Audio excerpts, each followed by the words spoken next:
Hello, I'm Brenton Simons, President Emeritus and Chief Stewardship Officer of American Ancestors and New England Historic Genealogical Society, and I'm delighted to welcome you to a free-ranging conversation by three colleagues and friends. We'll be discussing the College of Arms in London, the College of Arms Foundation, and towards the end of our program, we'll announce a new book publication and have more information on the upcoming International Genealogical and Heraldic Congress in Boston. But first, please let me welcome my three guests. We're very honored today to have Peter O'Donoghue, the York Herald at the College of Arms in London, Paul Campbell, the president of the College of Arms Foundation, is with us today, and Brady Brim-DeForest, a trustee of New England Historic Genealogical Society and patron of the International Congress, is with us. So welcome, gentlemen. I'm delighted you're here. We wanted to begin with a conversation about the College of Arms, and we know that many of our viewers are already involved in the field of heraldry, but also for a number of you, this is a relatively new subject or a subject you haven't been very involved in. So we want to make sure that you understand what we're talking about. And so really this is meant to be a general overview. And Peter, I would love to have you tell us about the College of Arms and your work there. Thank you, Brenton, for asking me to join you. It's great to be here. The College of Arms is one of those quintessentially British institutions. Deeply ancient, very deep roots. I think it's fair to say mildly eccentric in its nature, but it's such a great place to work. It's good fun. I love my job. If you want me to tell you a little bit about the history of the place, yes, it essentially the College of Arms functions as the regulatory body for coats of arms in England, Wales, Northern Ireland, and a number of countries in the Commonwealth, and it's been doing that, carrying out that function since 1484, when it was founded by Richard III. But the heralds of the royal household who make up the College of Arms have a much, much deeper history even than that. They were heralds working for the English kings for 200 or 300 years before then. And it was only in the 15th century that they started to be given regulatory powers and to start to carry out their modern functions of granting new coats of arms to people. And that process culminated in 1484 with the grant of a royal charter, which incorporated them, permitted them to own property. And that was intended to make them a more effective body, so they'd have somewhere to keep their books and their libraries, accumulate manuscripts and records. And we've been carrying out that function since then as part of the royal household, as a crown body, based in Queen Victoria Street in the City of London, near St. Paul's Cathedral, in our lovely 17th century building. And you have really extensive collections there. Maybe you could describe some of the college's holdings. Yes, we have a wonderful archive here. The college has been collecting and creating manuscript records since its foundation. They fall broadly into two categories. So the first and most important, the records, the official records of our own activities. So throughout the history of the college since the 15th century, we've been granting new coats of arms to people and to institutions. And so we have the official registers of all of those grants of coats of arms. We have official registers of pedigrees of families and other official functions carried out by the heralds. We also have a large number of manuscript volumes and unbound manuscript materials, pedigrees, deeds and documents that we've accumulated for one reason or another over the centuries. So about 6,000 or 7,000 manuscript volumes and then a similar volume of unbound manuscript material, primarily relating to heraldry, genealogy, and then quite a lot to do with state ceremonial, coronations, state funerals, and things like that, because we as heralds are also involved in those aspects of state life here. Well, while we're on that topic, you obviously participated in the coronation most recently. What was that experience like, and how were you involved?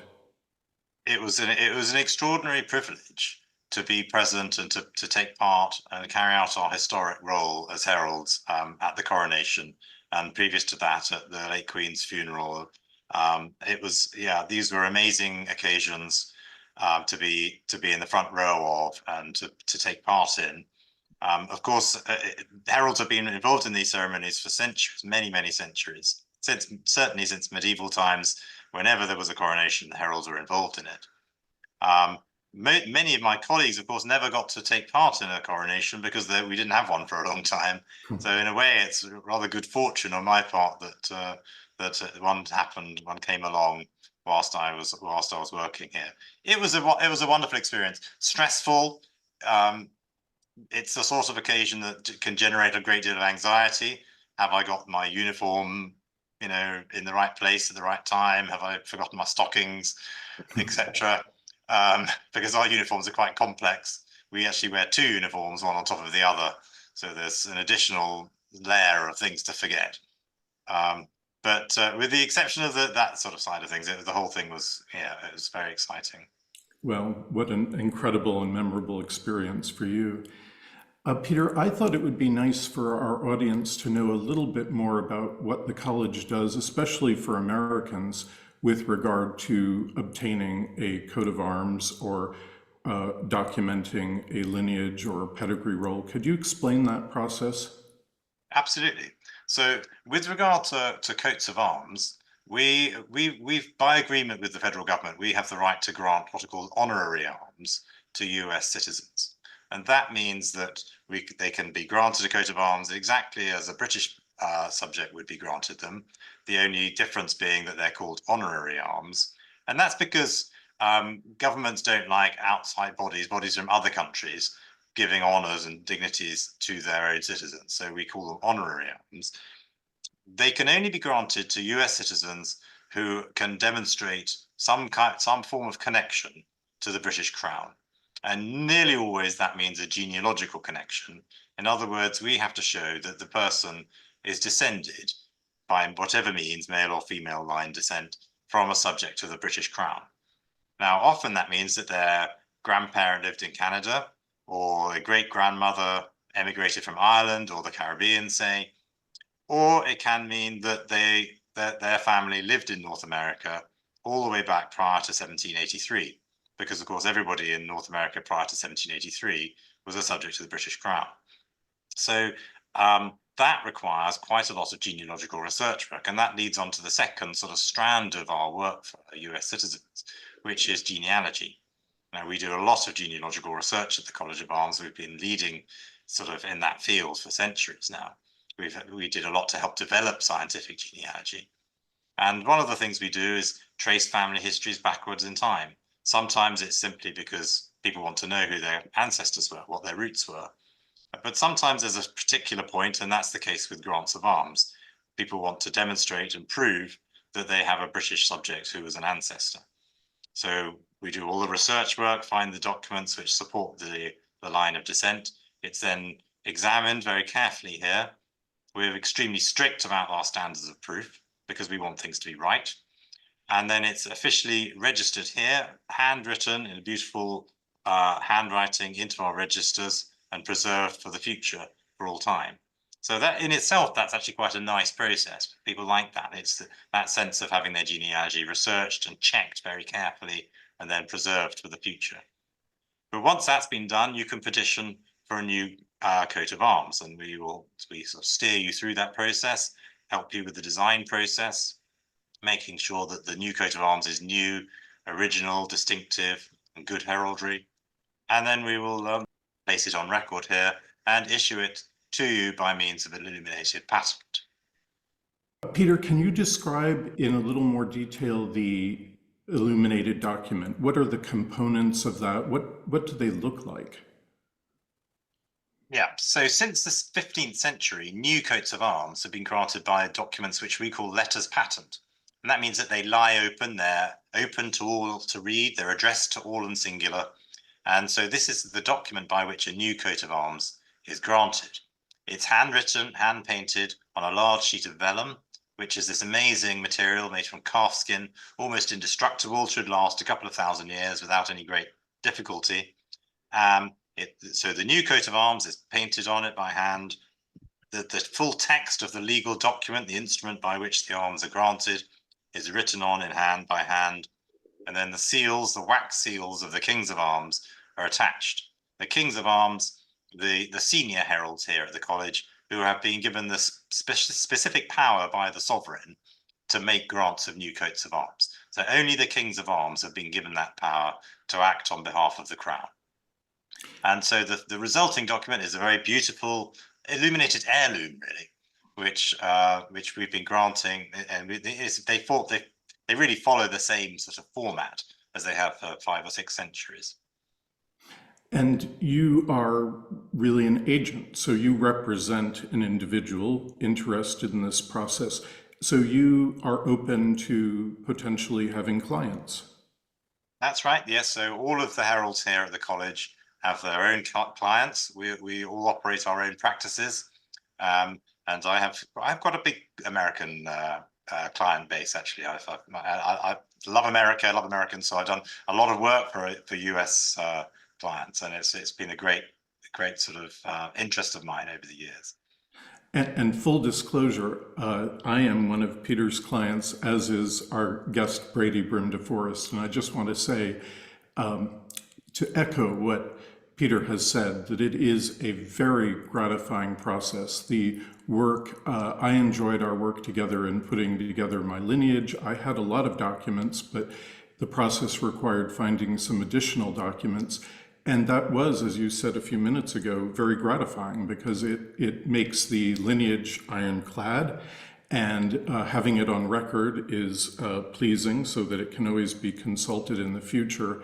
And I think the wonderful artistic process and the direction and guidance you gave me, not only in selecting some of the elements of it, but also selecting an artist whose style I admire.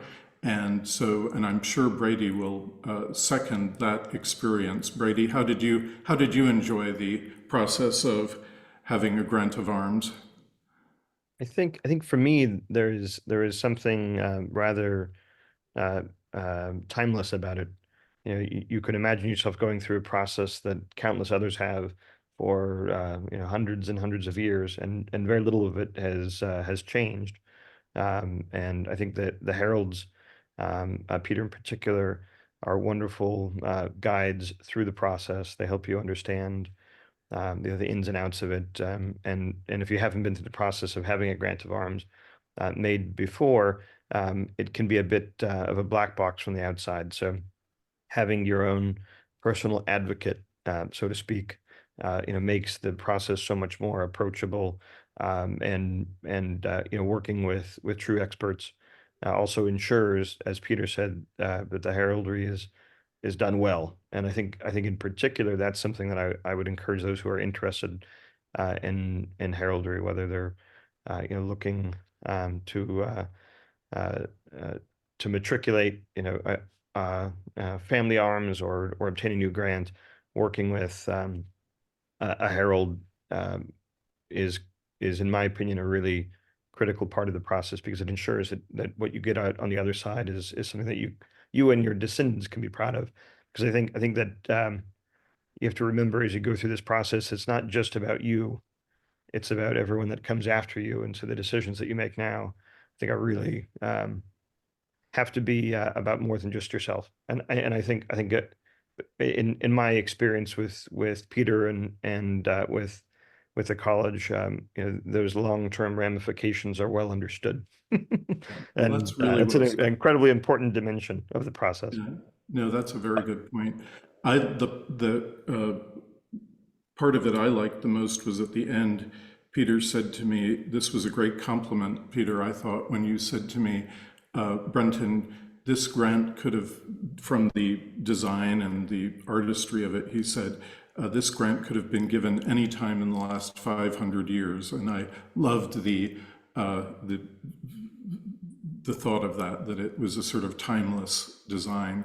It's worth bearing in mind that any of my colleagues would also do a wonderful job for anybody who's interested in this area. And if people don't know a herald, that they shouldn't feel sort of put off by that. We receive inquiries from people all the time through our website. If you look at our College of Arms website, there's a form there, and anybody is very welcome to send in any question about heraldry, about the work of the college, or about a grant of arms. So we're very open to answering questions and explaining it all. Yes, well, that's a great point, and indeed, the heralds are all very helpful, and we appreciate the work of all of them. If I could, I just wanted to put in one plug for the honorary grants for those of us who do have an honorary grant. There is one, in my opinion, aesthetic difference. There's also probably, and Peter, you can speak better to this than I can, an important legal distinction as well. When you are receiving an honorary grant, you actually have the signatures and the seals of all three kings of arms, which I think is a very lovely bonus. And it's not it doesn't make the grants any substantively any different from what I understand, but I really think aesthetically it makes it much more dramatic. The reason for that, Brady, is that you don't live in the UK. Because in England and Wales, and Northern Ireland, there are two provincial kings who divide the country between them, and they grant. So you get two kings, you get a Garter King of Arms, and then you get your provincial king. But to avoid arguments between the kings, because hundreds of years ago there were arguments between the kings of arms. To avoid arguments between the kings, it was agreed that all overseas grants of arms would be made by all three kings of arms, because you don't fall into any one province. Well, that's a very good solution.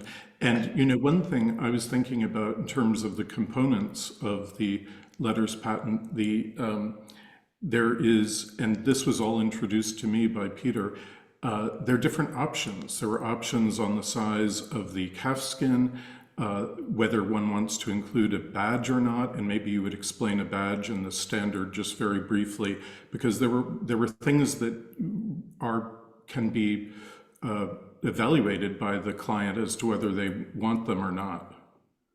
Yes, when it comes to the grant, there are various options. I don't think you should worry too much about the sort of minutiae of these options at the outset.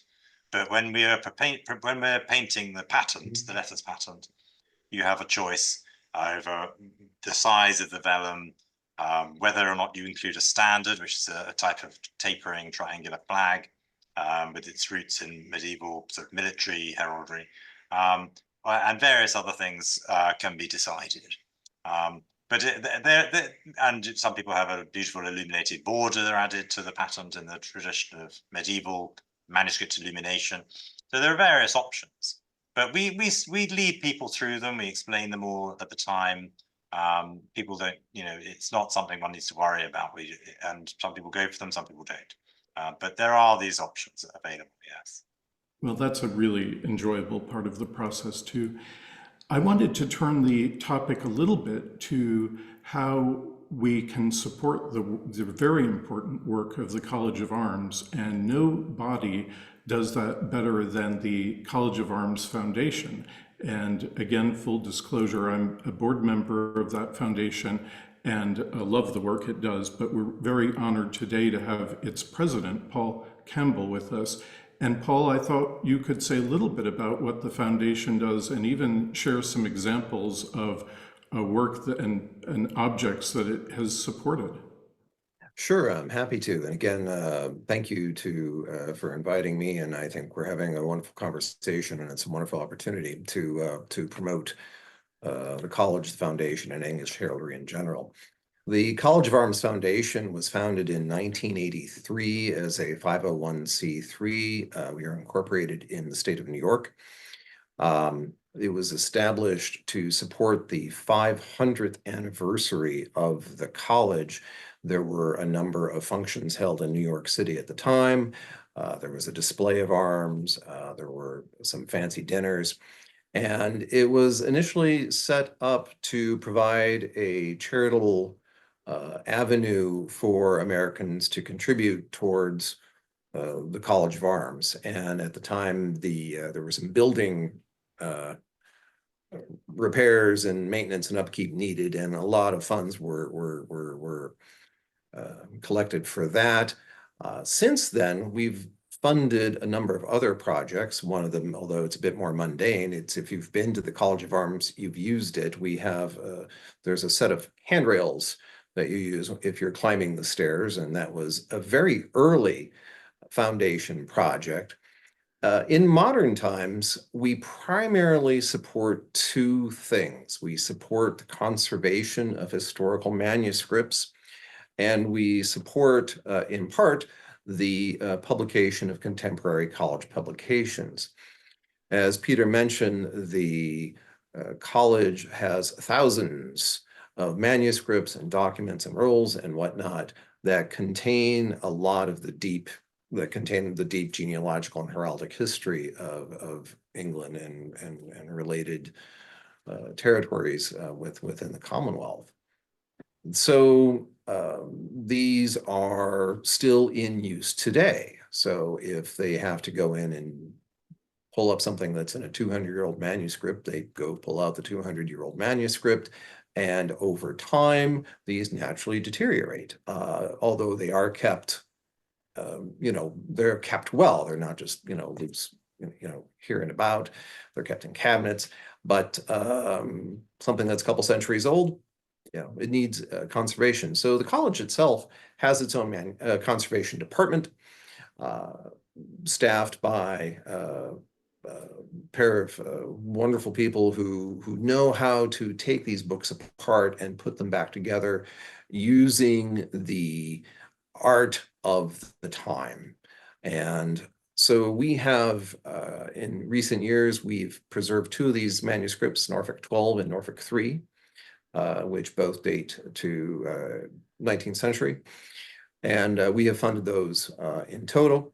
Our other item that we fund in part is when the College of Arms needs to publish something, we will provide funds towards that. We do not support the fully because the budget for this is really massive and frankly outside of our purse strings, but we do contribute. So an early one from 2007 was then Rouge Dragon Pursuing. Clive Cheeseman put together the Armorial of Haiti, Symbolism of Nobility in the Reign of King Henry Christophe, which is a wonderful book. There are two original copies, one in Haiti and one within the College of Arms. And this was, as the Gore Roll, pictures were taken, biographical sketches presented so that you could have a facsimile of this really incredible historical armorial. And for the time, it's a wonderful book. The art is wonderful. It's simple and effective, perhaps what you would expect to see at that time. A more recent publication that was picked up in the 2010s is a catalog of manuscripts in the College of Arms Records, Volume 1.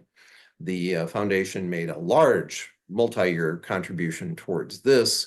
And if you're just getting into heraldry, this is probably not the book that you're going to buy for your library. But if you are interested in doing some of the serious research, it is the book that will guide you along the way. It is, in a sense, if you want to look up, say you're interested in the surname Saltonstall, well, you can go into the index of names, go and pull it out and say, yes, this name appears in the Visitation of London from around 1570.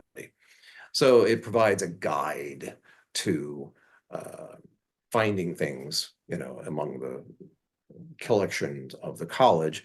And at our last meeting in June, we have pledged to support funds towards paying an editor who will do Volume 2.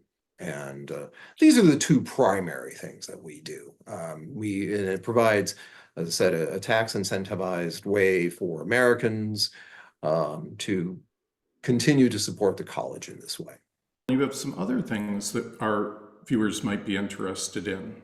Yes, two things to mention. One, within the foundation, we have a few members who are available for lectures. We can participate by Zoom or Microsoft Teams, whatever.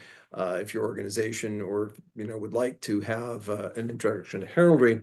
One other item that we've done in the past is through the good graces of Mark Piggott, KDE, the foundation funded a storage archival room at the college where a number of the historical manuscripts, some of them centuries old, can be preserved in a dedicated room in a climate-controlled way. And Peter, if you could add on to that. Yes, thanks, Paul. The Piggott Library was a project that we were very passionate about, and it was incredibly generous of Mark Piggott to fund its creation. We have an amazing archive of unbound and rolled manuscript material, which is actually very difficult to look after. And some of these things are centuries old, 14th, 15th century pedigrees. It's maybe 30 feet long, rolled up, handwritten pedigrees, and they're very hard to look after and to care for.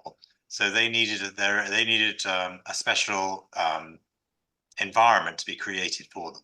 And we had the right room, but Mark Piggott was very generous, and through the foundation and the work of the foundation enabled us to create that space. And it enables us to look after these important manuscripts and also make them available, because we have a constant series of scholars, historians visiting to work on some of our collections. And this the creation of that space meant that the holdings that we keep there were better, could be found more easily, could be properly boxed and stored and made available to researchers. So it's a very important thing. How would someone interested in supporting the work of the college become involved? Do you accept memberships? Absolutely. We operate on a membership basis. We have a lovely website. It's coafus.org, coafus.org. There's contact information there. We are on a membership basis. Currently, it's $75 per calendar year. We also have patronage opportunities, and I'm very pleased to say about a third of our members are actually active patrons and provide us with the bulk of the funds that we are able to use to support the college. We do have a couple bennies. We have a lovely rosette. Yes, I've got mine on too. Yep.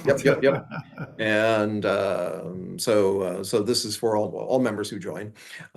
We have a new annual e-publication, which we call the Blue Dove, and it is has time. It needs to grow, but we're looking to use it to put very specific articles in it relating to the college or English heraldry.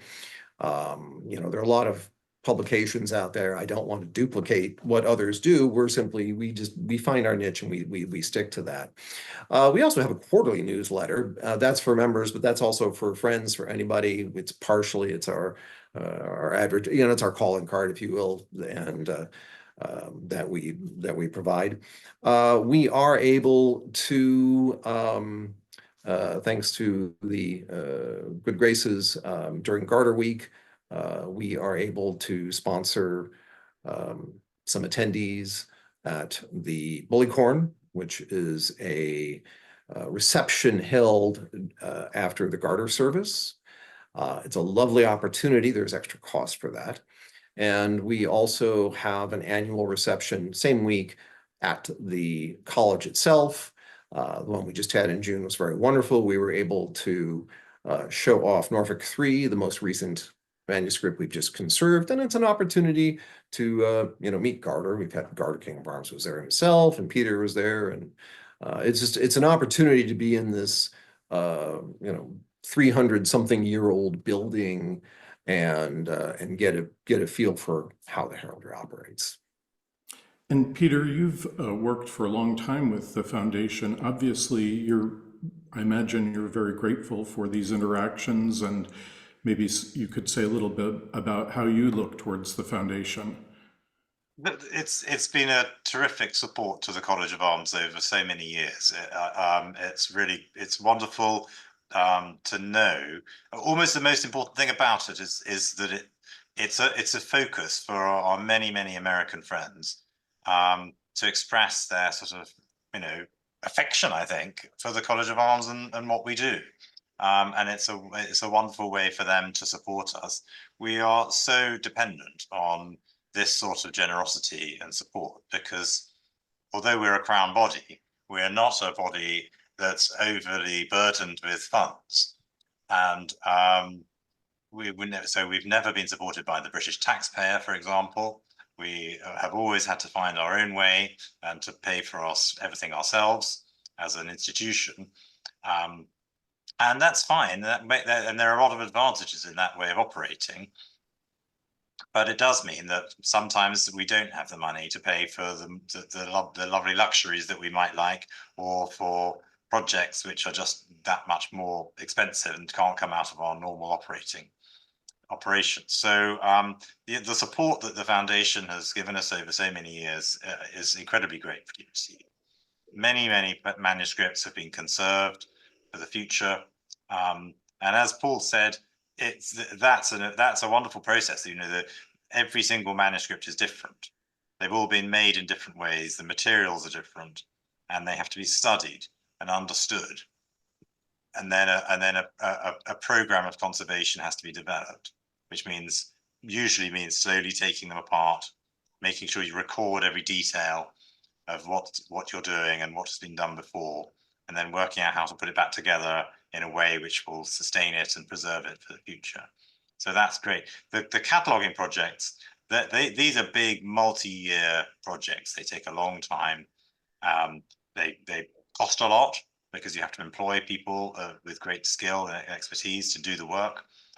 It's the sort of project that we could never do without the generous support of our donors, and particularly the College of Arms Foundation.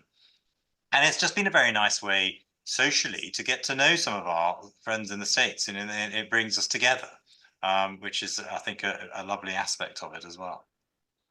Well, I'm biased. I'm a member, but I hope those watching who are interested in the college will join the College of Arms Foundation.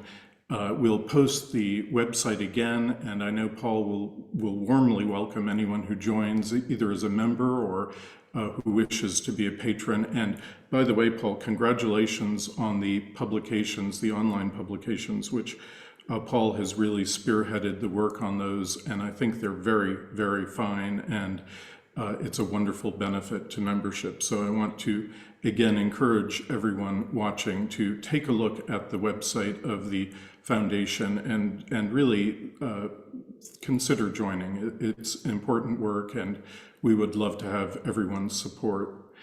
I wanted to say a little bit about something that the foundation has been involved in, and our third guest has been very involved in, and that is a publication that will be launched at the Congress in Boston next month.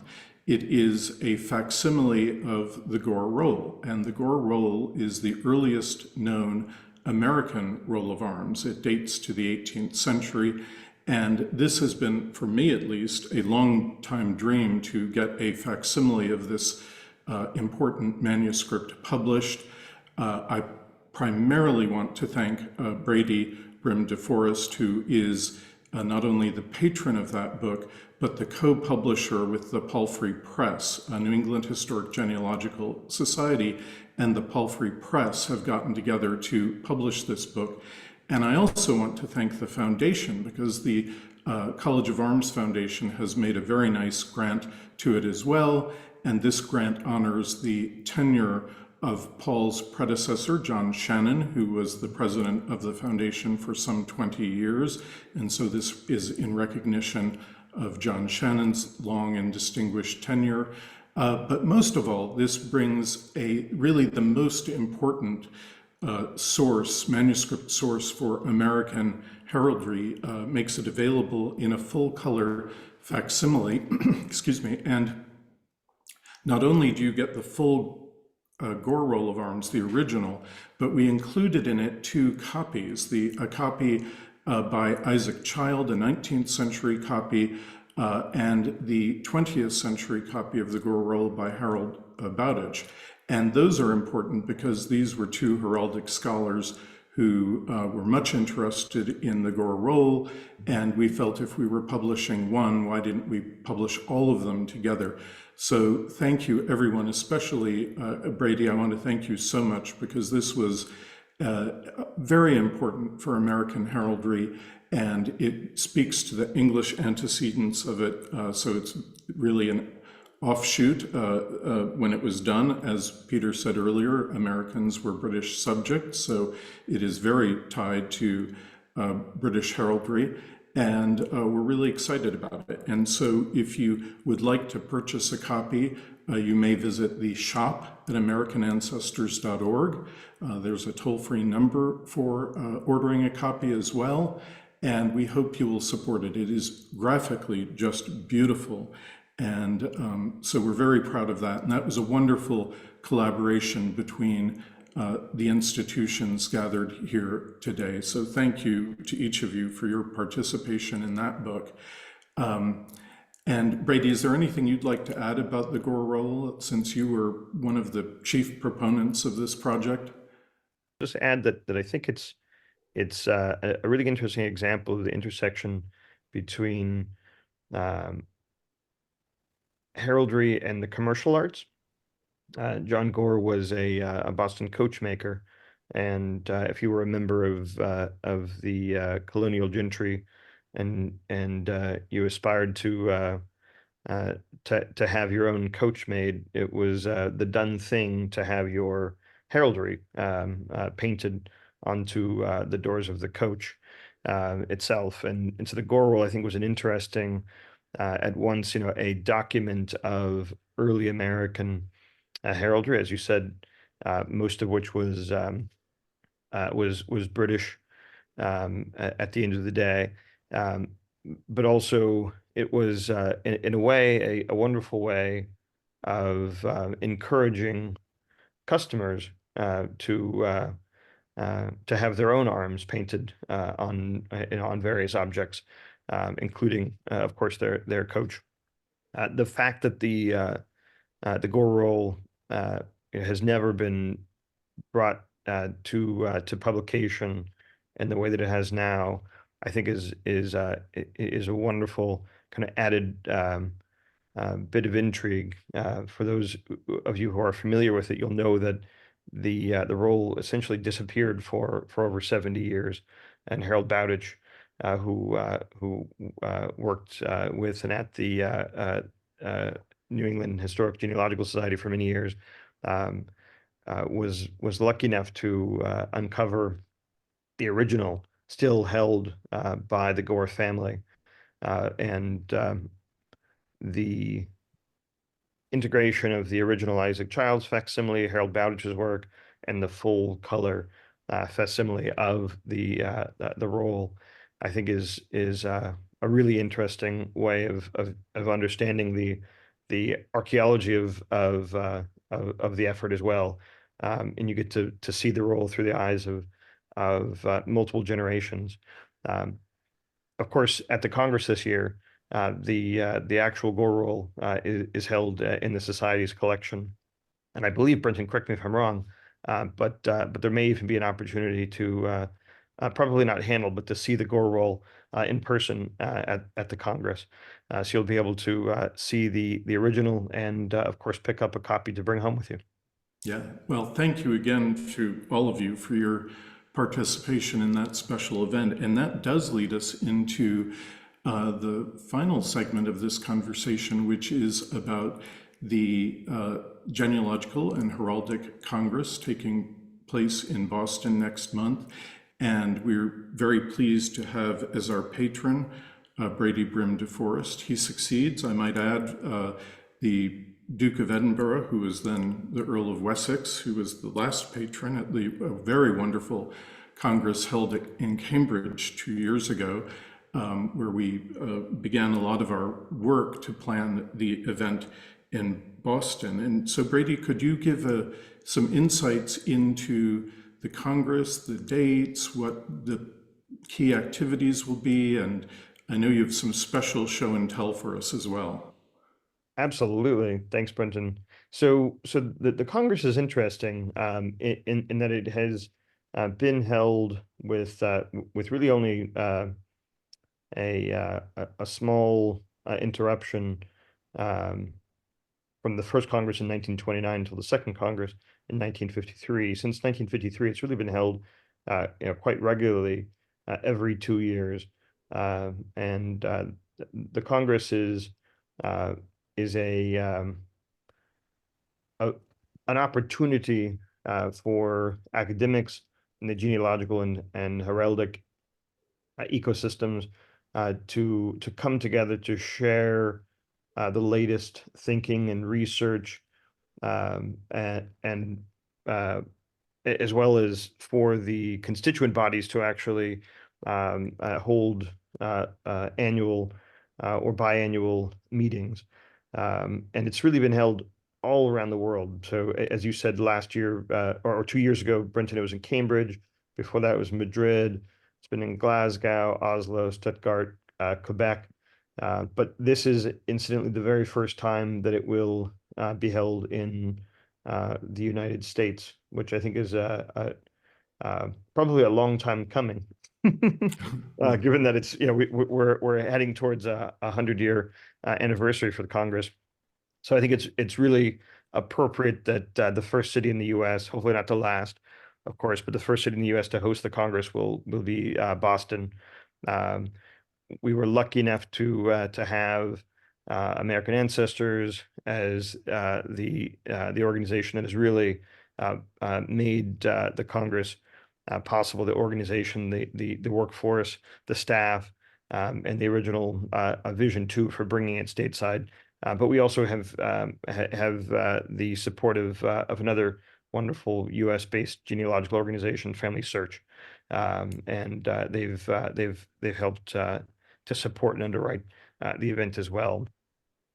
The Congress itself takes place over the course of a week, and there's a tremendous number of really interesting events. I think we have over 30 different speakers that will be presenting on a variety of topics, and it's really a who's who of the heraldic and genealogical world. You have folks like Bruce Patterson, who's the deputy chief herald at the Canadian Heraldic Authority. You have Elizabeth Rhodes, who is the immediate past line clerk at the Line Court, Court of the Lord Lyon in Scotland. You have, of course, various Americans that run the gamut from, I would say, heraldic enthusiasts who have specific areas of focus in their own research to the heavyweights of the genealogical sciences here in the States. Paul Fox, who is the chairman of the Institute of Heraldic and Genealogical Studies, will be speaking. Bruce Dury, who is a really well-known Scottish genealogist. I mean, it's really an impressive lineup. And I would encourage you, if you're interested, head to the American Ancestors website, americanancestors.org/ICGHS-2024, and you can get all of the details. The event starts on Tuesday, September 24th, with the opening ceremony and a keynote by Henry Louis Gates Jr., then followed by the opening reception, and then nearly 4 days of really phenomenal programming, with finally a gala dinner on Friday evening. Obviously, we're taking advantage of being in Boston, which is an incredible city, really draped in history, colonial history certainly, but also heraldic history. And so there will be opportunities to actually get out and see the heraldic sites of Boston and other important historic locations, architecture, and that programming, I think, is going to be another incredible highlight. There will be many different supporting institutions in attendance. heraldic societies from around the world, and allied bodies. And then, of course, we will be also hosting a group of heraldic artists, which I think is particularly exciting. Seeing heraldry come to life through on painted vellum, in digital form. It's really for myself as a bit of a heraldic collector. Well, I would say more than a bit. I'm probably You're the foremost collector. I'm not sure about that, but I would say Let's face it, Brady, you are thoroughly addicted.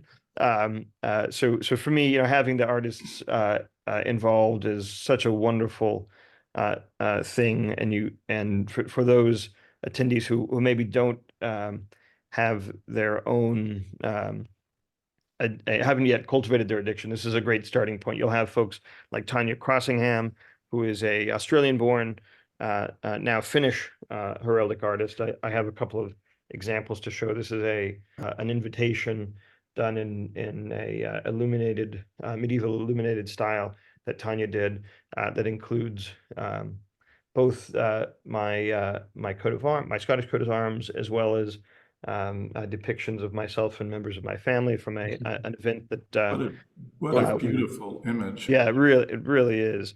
And then Neil Bromley, who is a celebrated heraldic painter who is based in the UK. This is an example of a library painting that Neil did for me, that is as of yet unframed, but will be on the walls of the library behind me at some point. I think Neil has just an incredible style and dynamism to his work, and this is certainly an example of I think some of the best in modern heraldry. We have Matthew Alderman, who will be with us, who incidentally is the author of the Congress's logo, and an incredible heraldic artist in his own right. And you can see some examples of his work on screen right now. And then another American heraldic artist. This is a piece by Alexander Liptak, who painted a book plate for me. In addition to my heraldic collecting, I also have taken to collecting book plates and also commissioning book plates, which I would strongly encourage you to do if you have an interest in the literary arts, or if you have your own collection of books. A book plate's a great way to make yourself a part of the history of that particular volume, and I think it's a great expression that often intertwines heraldry as well. And you have wonderful examples of heraldic book plates. In fact, if you opened up one of the volumes on the shelf behind me, you would probably find many of them. Well, I know you would find many of them have book plates that kind of represent the series of owners of that particular book over time. Brady, you mentioned Neil. Can you say anything else about what Neil is working on yet? Are you prepared to say something there? Not yet, but I can say that there is a hopefully a bit of a surprise that will be one that attendees of the Congress can have the chance to participate in, as well as enjoy after the Congress. So yeah, come to the Palfrey Press table at the in the exhibition room, and you can learn all about it on site at the Congress in just under a month. Yes, well, Brady is tantalizing us with that, and trust me, you will all want to know about this. But Brady, you've also had a beautiful necktie made for the Congress. Yes. So we have a limited edition necktie for the Congress that will commemorate the event, and it will be available for attendees as well. So yes. If I had a sample to show you right now, I would, but they're being furiously hand stitched right. as we and speak. Those will be available at the opening reception along with the Gore Roll, and then we'll have a vendor hall where exhibitors will be showing their wares and offering memberships and so forth, and those and other things will be available for purchase in the vendor hall. I just wanted to add the College of Arms Foundation will be present. Yes. Peter O'Donoghue will be with us. Paul Campbell will be with us. Of course, Brady will be our patron. I will be there, and many others. And I want to do a special shout out to the NEHGS Committee on Heraldry. And our new president and CEO, Ryan Woods, is the chair of that committee. And I want to thank especially Nat Taylor, Joe McMillan, and other members of that committee, Peter O'Donoghue too, I might add, who've done amazing work in helping to put together the program of speakers and organizing this conference. And it will be presented to the highest standards. And I have the members of the Committee on Heraldry to thank for that. So Here.